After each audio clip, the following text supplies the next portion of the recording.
Hello everyone. आज हम पढ़ेंगे पित्त दोष। पित्त दोष क्या होता है, इसकी निरुक्ति देखते हैं। इसकी निरुक्ति कहाँ से की गई है। जो हमारे सुश्रुत जी थे उन्होंने तप संतापी धातु से इसकी निरुक्ति की है। तप का अर्थ क्या है यहाँ पर, वो है उष्णिमा या दहन, मतलब जो भी चीज़ जिसमें उष्मा हो, जो गर्म हो। उष्मा क्या होती है, जो आपको कोई ना कोई टेम्परेचर होता है ना, वो एक तरह से आपको गर्मी प्रोवाइड करती है, हीट प्रोवाइड करती है, वो होता है दहन। देन पित्त शब्द की निरुक्ति ताप्यति पित्तम, अर्थात शरीर में ताप उत्पन्न करे वह पित्त शब्द है। हमारे शरीर में जो भी हमारा बॉडी टेम्परेचर होता है, जो उसको पैदा करता है ना, वो कौन होता है, वो हमारा पित्त होता है। फिर आचार्य डलहन जी ने क्या किया, उन्होंने तप संतापी धातु से अच प्रत्यय होकर, क्या करके, अच प्रत्यय कर कर अक्षरों का क्रम परिवर्तन करके और त को द्रवित करके पित्त शब्द बनता है। देखो क्या किया इन्होंने तप संतापी धातु ली, ठीक है, साथ में क्या डाल दिया, अच प्रत्यय लगा दिया, ठीक है। इससे क्या होगा, प्रत्यय कहाँ लगते हैं, प्रत्यय हमेशा धातु के पीछे लगते हैं, ठीक है। इन दोनों को जब मिलाएंगे तो उन्होंने पित्त लिया वर्ड कि जो त को द्रवित कर दिया, यहाँ पे उन्होंने ये बोला क्रम परिवर्तन हुआ है ना उससे। फिर हम आगे देखते हैं कि क्या होता है पित्त में। पित्त का पांच भौतिक स्वरूप क्या है। पंचभूतात्मक त्वे अपि यथ तेजस गुणोदयात् व्यक्त द्रवत्वम पाकादि कर्मणा अनिल शब्दितम, ठीक है। ये अष्टांग हृदय सूत्र स्थान 12वें अध्याय का 10वां श्लोक है। क्या है इसका मतलब, पहले ना पंचभूतात्मक त्वे अपि यत तेजस गुणोदयात, मतलब पंचभूतात्मक तो है लेकिन जो हमारा तेजस गुण है उसकी क्या है, प्रधानता बोली गई है इसमें।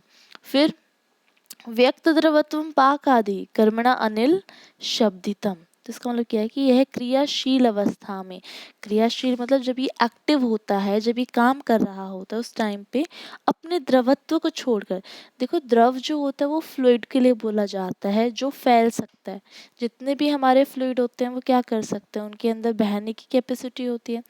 तो ये तो अपोजिट हो गया उष्मा के, कि भाई एक तो बंदा हमें क्या कर रहा है, अग्नि प्रोवाइड कर रहा है, और दूसरा तो उसे दूर कर दे रहा है। लेकिन द्रवत्व, क्योंकि यहाँ पानी से, क्योंकि ये क्या है, द्रव है, फ्लूइड है, तो इसको ये जब भी काम करता है उस द्रव को छोड़ देता है, द्रवता को त्याग कर देता है, ठीक है। और फिर पाक आदि कर्म जो है हमारा संपादित करता है। जैसे हमने पहले भी पढ़ा था, जो हमारा पित्त है वो ऊष्मा प्रोवाइड करता है और डाइजेशन करता है। जितना भी डाइजेशन प्रोसेस होती है that is due to our pitta, ठीक है। आगे हम देखते हैं।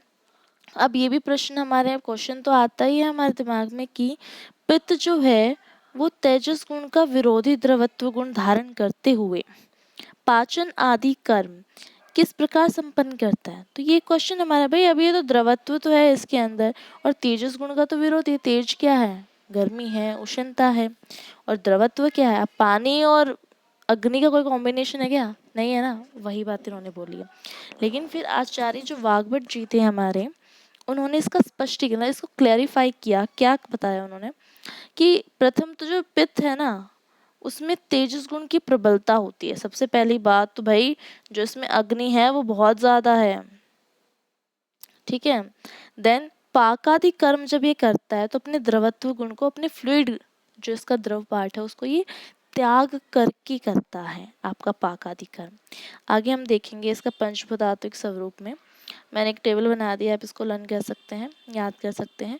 महाभूत और गुण, जो पृथ्वी होती है हमारी उसकी विस्र गंध, विस्र क्या होता है, तुमने, हम सब कच्चे आम आते हैं ना, तो कच्चे आम की जो स्मेल होती है उसको विस्रगंध बोलते हैं, ठीक है।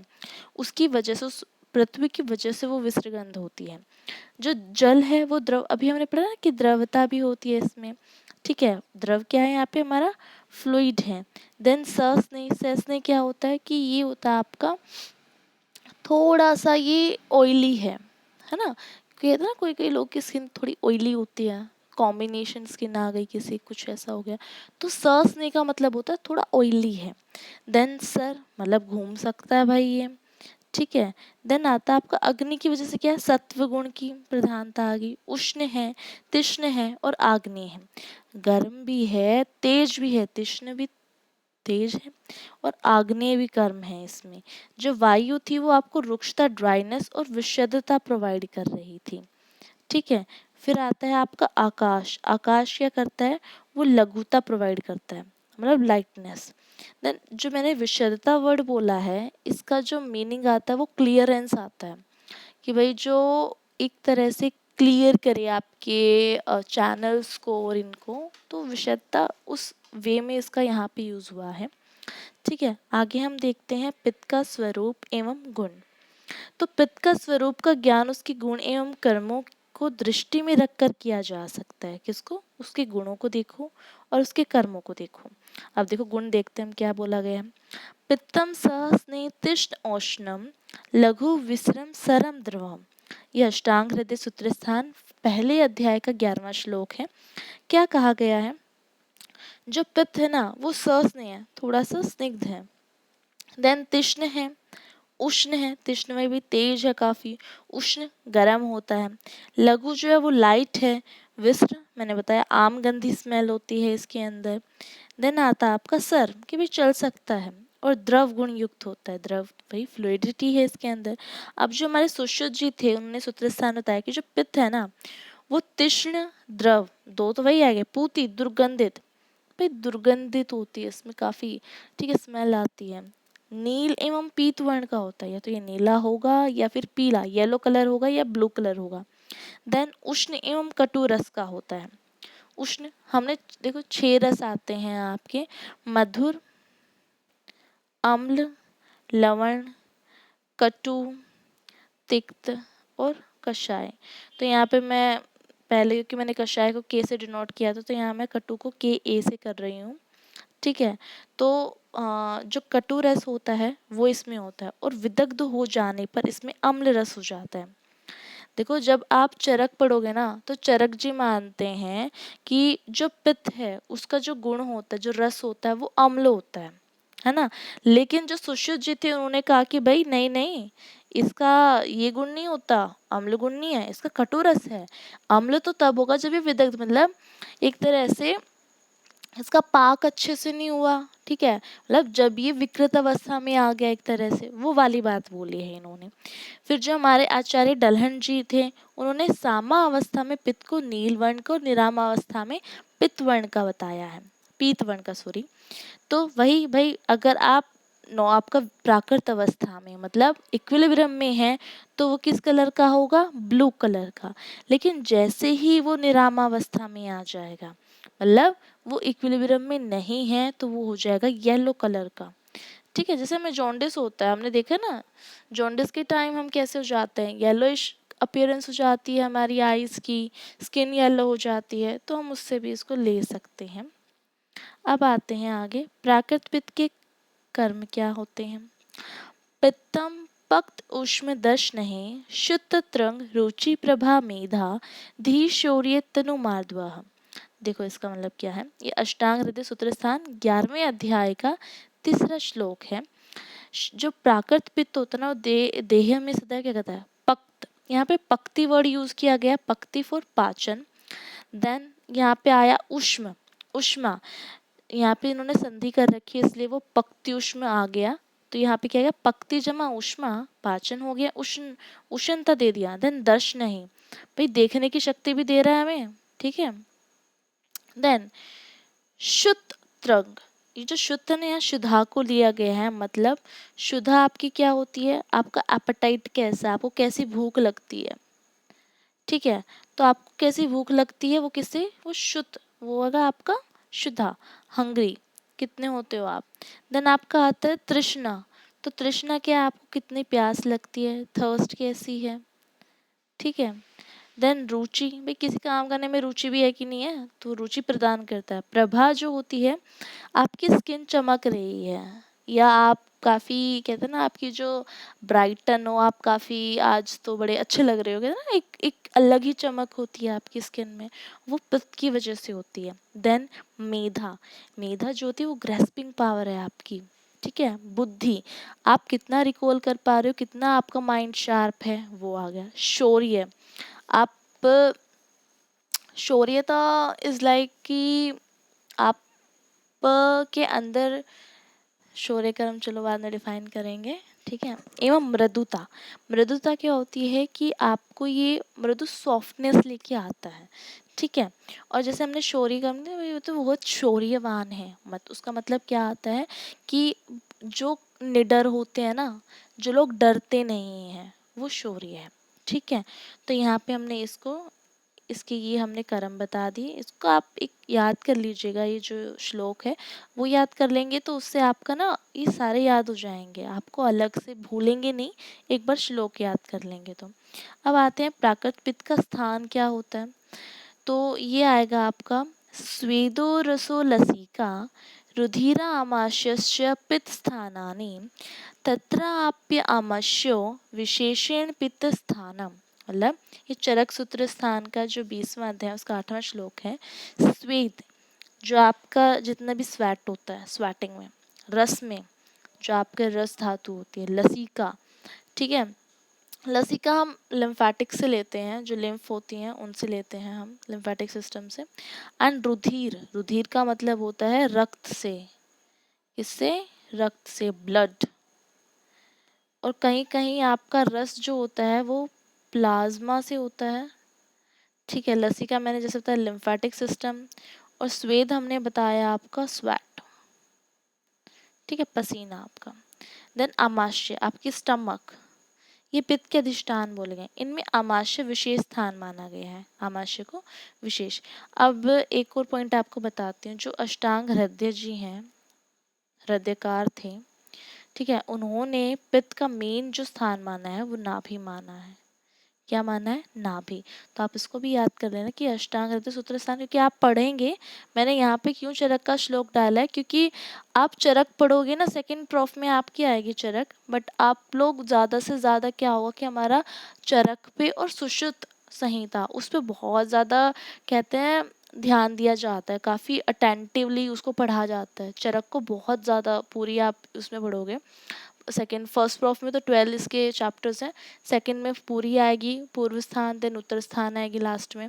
तो ये वहाँ से भी आप श्लोक याद कर सकते हो, क्योंकि अष्टांग के सिर्फ अब हमारे टाइम अब क्या होगा कि 15 ही चैप्टर आ रहे हैं, तो 15 चैप्टर हैं, आप उसके हिसाब से भी याद करो, बट अगर आप श्लोक याद करो, इट डिपेंड्स ऑन यू जो आपको याद हो, बट आई वुड से कि अगर आपको चरक के हो सकते हैं तो ज़रूर याद हो, क्योंकि मैंने फर्स्ट प्रॉफ में अष्टांग के किए थे और अब मुझे चरक के याद करने पड़ेंगे, हम चरक पढ़ रहे हैं, तो आपको वो डिफ़िकल्टी नहीं होगी लर्न करने में, ठीक है।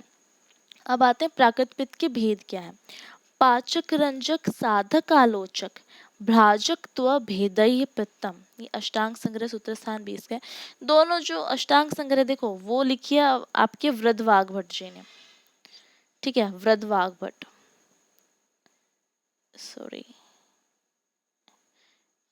और जो आपकी अष्टांग हृदय है वो लिखी है लघुवाग भट्ट जी ने, ठीक है। तो इन दोनों का एक ही मत आया था कि भाई पित्त के जो है ना वो 5 भेद होते हैं, पाचक, रंजक, साधक, आलोचक, ठीक है, और भ्राजक, ये 5 पित्त के इन्होंने भेद बता दिए। उसके बाद हम देखते हैं आगे, मैंने इन पांचों के स्थान और कर्म पूछे गए हैं आपके में, तो मैंने इनकी टेबल बना दी है। आप श्लोक याद करना है, इट डिपेंड्स ऑन यू, कर सकते हो बिल्कुल।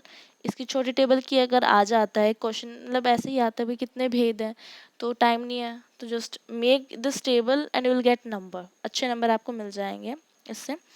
क्या भाई जो हमारा पाचक पित्त है ना वो कहाँ पे प्रेजेंट होता है, वो आमाशय और पक्वाशय के बीच में। अगर हम ये देखें तो स्टमक एंड इंटेस्टाइन के बीच में तो क्या है आपके, देखो ड्यूडनम पार्ट आता है आपकी यू शेप, तो उसको बोल सकते हो कि वहाँ पे है पाचक पित्त। तो और ये क्या करता है, पाचन पाचन करता है और सार किट का विभाजन भी करता है, ठीक है, डाइजेशन करेगा। देन आपका पोषण किससे हो रहा है, वो सार भाग हो रहा है, और किट भाग होता है जो भी आपका एक्सक्रीटा होगा, ठीक है, वो किट भाग है।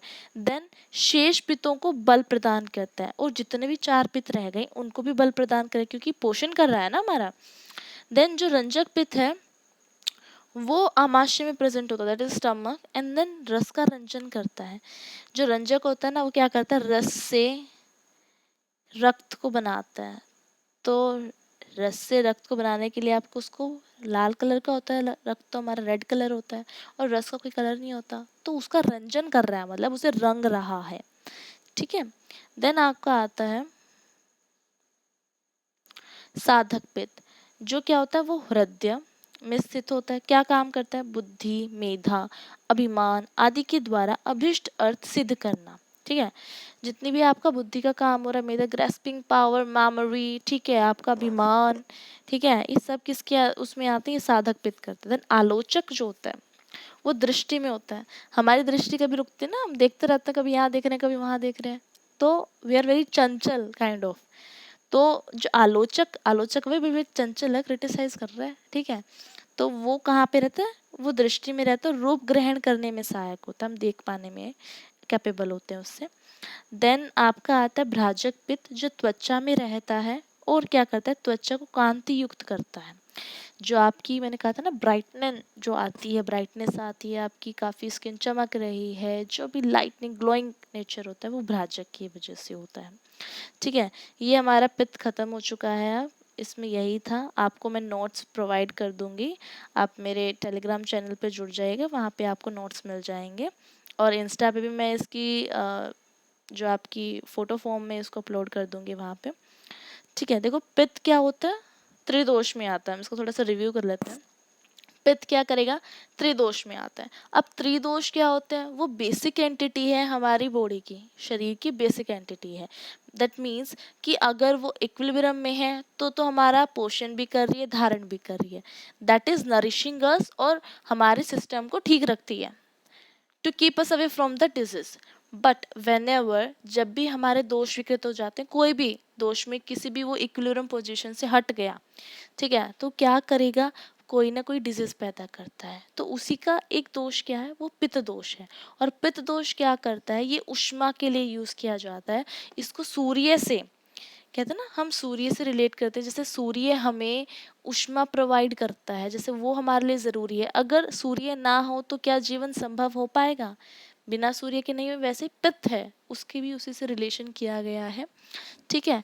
और मैंने इसको पढ़ा दिया, आप इसके सारे पॉइंट्स पढ़ लीजिए। कुछ समझ में नहीं आता है, do comment and I will explain that. Okay, thank you for watching.